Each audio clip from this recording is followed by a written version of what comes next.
اللہ الرحمن الرحیم۔ السلام علیکم۔ ہارون کی طرف یونان کے ایک عظیم فلاسفر کو بھیجا گیا۔ جب وہ آیا تو ہارون نے اس کو عظمت، شان اور احترام سے سلام کیا۔ کچھ دن عدالت کے حکمران اور بغداد کے عظیم آدمی اس فلسفی کو دیکھنے آئے۔ تیسرے دن بہلول بھی کچھ لوگوں کے ساتھ گیا۔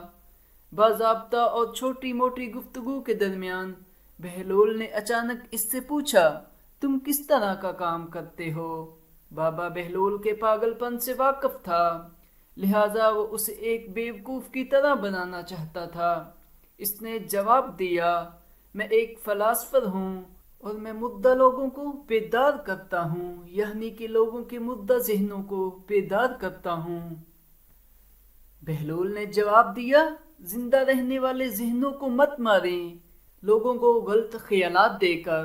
مردوں کو زندہ کرنا آپ کا کام نہیں، بلکہ مردہ ذہنوں کو زندہ کرنا، یہی آپ کے کام کا معاوضہ ہے۔ بہلول کے جواب پر ہارون اور اس کے درباری ہنس پڑے اور بابا نے شرم سے بغداد چھوڑ دیا۔ جزاک اللہ۔ اگر آپ کو یہ ویڈیو اچھی لگی ہے تو ضرور لائک کریں اور چینل کو بھی ضرور سبسکرائب کریں۔